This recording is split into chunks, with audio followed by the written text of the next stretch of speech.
Hello everyone and welcome to the 36th Daily Critique, where today I'm going to be discussing 5 images by Elliot Hook. But before I get started with that, if you do want to take part yourself, please do send me in your images. I think I'm going to draw an end to the series around about the 50th video, depending on how many more entries, if you like, I receive. So please do send me your files if you're interested in taking part. So on to Elliot's images. It's another set of really great photos. So we're going to tackle this critique from a general standpoint, and I'm just going to make a few pointers on both composition and editing. So let's get started.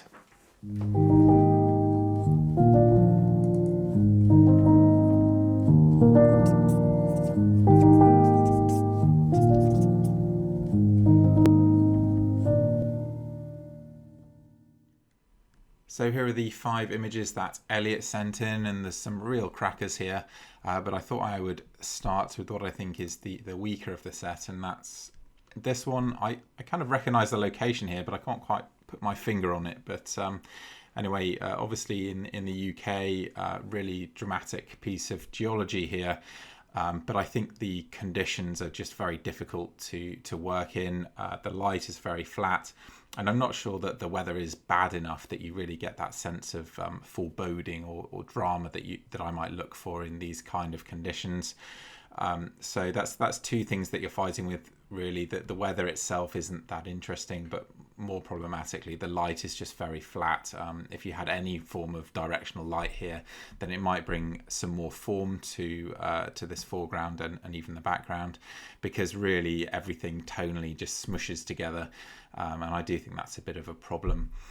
From a compositional standpoint, you've got this massive rock on the left and then quite an open scene on the right hand side, which lacks tonal contrast, so there's a bit of imbalance there. I'm not sure that these rocks in the foreground particularly work compositionally with the background. Maybe if you lost that right hand side and sort of honed in on these foreground rocks, that might work a bit better. But maybe there were some other rocks that might have made a stronger foreground, maybe not. Quite often you end up just scrabbling around in these areas looking for something that makes some sort of sense and end up with nothing. So that's the way it can be sometimes. I do think the footpath here is also a bit of a distraction.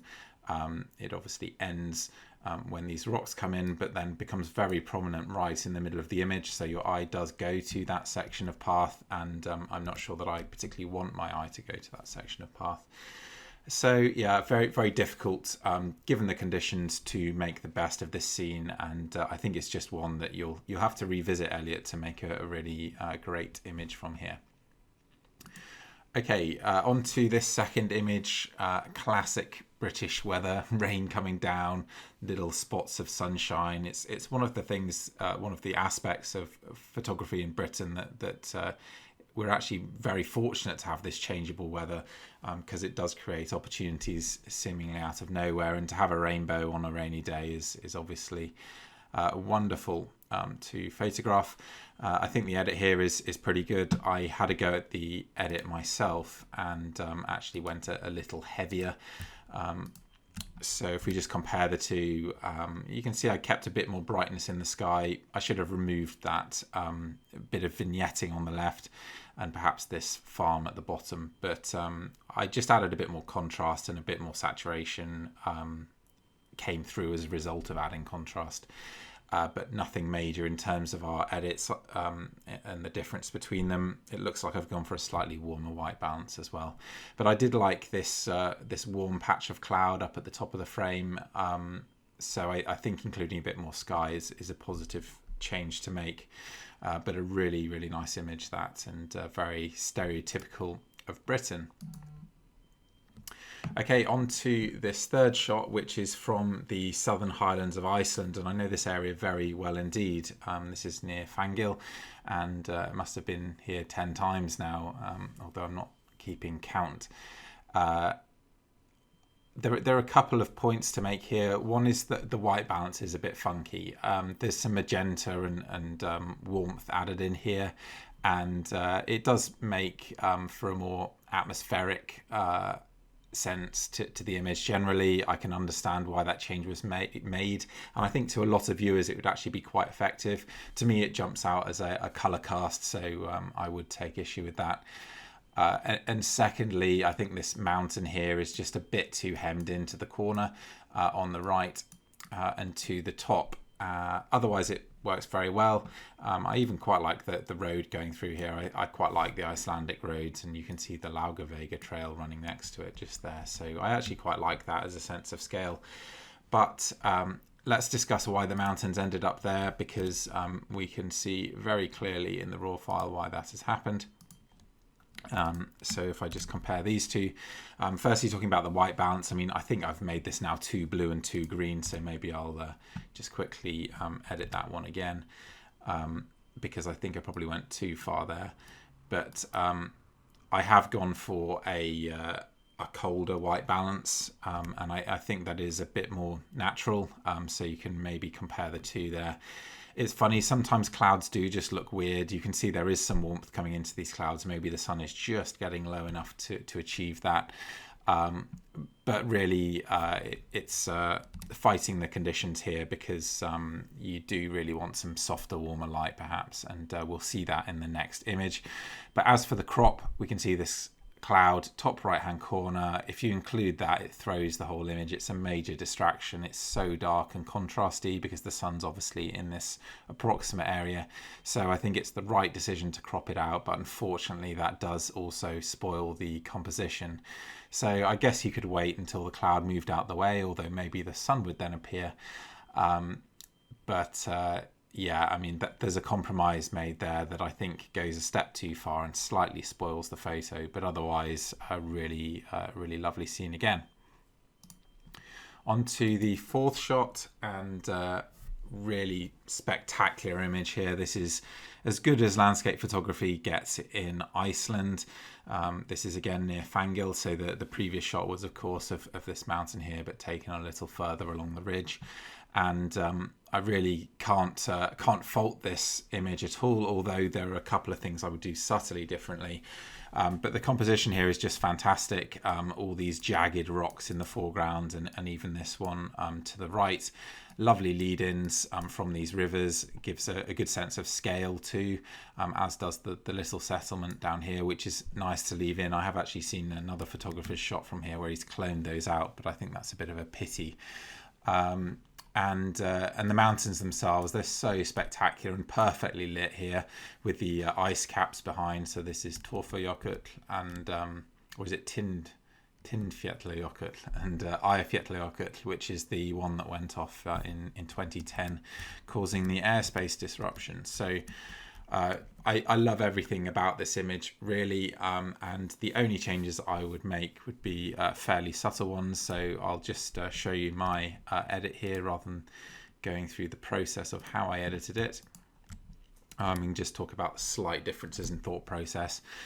So I think I've gone for a slightly cooler white balance with perhaps a bit more contrast. You can see I don't have quite as much contrast in the mountain here. But I think that just adds to the sense of depth. I don't think that's problematic there. But the biggest difference between the sort of white balance and saturation that I've chosen and that Elliot has chosen is that it gives a better colour separation between the shadowed area of moss, which takes on a bluer green, and the sunlit area, which takes on a yellower green. So I think that's the right move with the white balance in this particular case. And you can see that I have a more neutral colour in the clouds as well compared to this sort of peachier colour. I've also cropped from the right, which I think just helps to focus on the most interesting aspects of the image. This right-hand side doesn't have as much interest as the left-hand side, and so there's a bit of imbalance there. But there's also this rather massive shadow. So just losing a bit off the right hand side there just helps to redress that balance between light and shade, and also shifts the mountain off to the right, which I think is beneficial to create that kind of asymmetry that we tend to like to see in our compositions. So that's a small change I would make to the crop. One thing Elliot did that I think was quite a good choice but went too far was to darken down this bottom left hand corner. I haven't done that for a point of comparison, and you can see it does draw your eye a bit too much.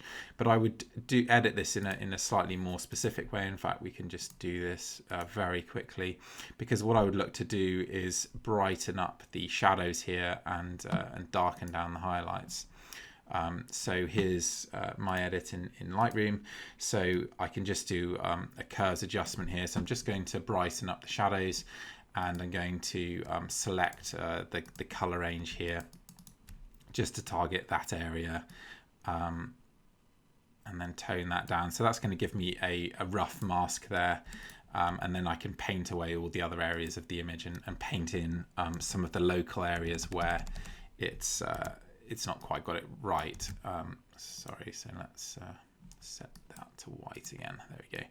Yeah, so I'm going to do this very roughly for the purposes of this video, but I would very quickly go through these and just tidy up the masks fairly approximately, and usually it gives a really good result. And the curves adjustment that I've made, incidentally, is too strong, and that helps me see the adjustment. So you can see just how hacky this is, but quite often my edits are like this, because the key is not the method but the result. And I'll check for artifacts, and if there are none, then I will leave it as is. You can also see some blues coming in there, because of course that's so deeply in the shade. So actually on the curves adjustment here, I'm going to drag down the blues and just take some of the blues out, and then maybe take a bit of the green out as well. Yeah, so something like that, and then I'm just going to dial back the opacity of that. So I'm just helping to lift the shadow there, so just dragging it out of complete oblivion. And then I'm going to do an adjustment that's quite similar to the adjustment that Elliot made in darkening down this corner here.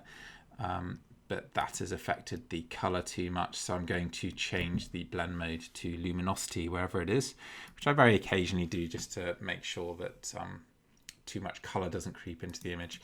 So that's those two together. You can see just reducing the contrast in that bottom left hand corner, and I think that helps make it less distracting. Although looking at it again, let's take a bit more color out, because it's just getting a bit too red down there. Yeah, there we go, something like that. So that's another very specific edit, but really great job there, Elliot.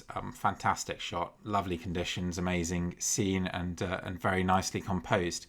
So on to this final image, which is of Cicada, which is in the Italian Dolomites. So I haven't actually been to this spot myself, although I've seen many photos of it. I'd love to credit Elliot for achieving this amazing ridge line here, but of course this is a classic viewpoint, and it does naturally arrange itself into this beautiful zigzag knife edge ridge. Really amazing structure of a mountain there, and nice to have the sun in the frame too, and a bit of cloud to create some depth and drama. So this image really does have a lot going for it.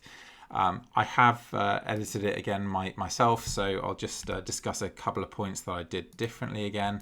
So if we just compare these two, I kept in the foreground. I think it would be nice to have a bit more foreground than this even, but the foreground does create a sense of depth that I think is worth having, particularly because it's sunlit and it's saturated, and so it does come forward, whereas the blue tones go back. So it has that double effect. Not only do you have a sense of perspective because of the scale of the grasses and so on, you also have the color depth effect. So I would include that foreground, although I wish there was just a tiny bit more. You've done a good job removing the flares here, which I haven't bothered with because it's just a bit of a waste of time. But you've obviously done a good job there, and that's certainly something that I agree with. As is the shift, actually. There's a cyan color in these blues here, and I think it's right to take some of that saturation out and shift to more of an ultramarine blue. But I think a bit more colour coming through and in the sky is also beneficial.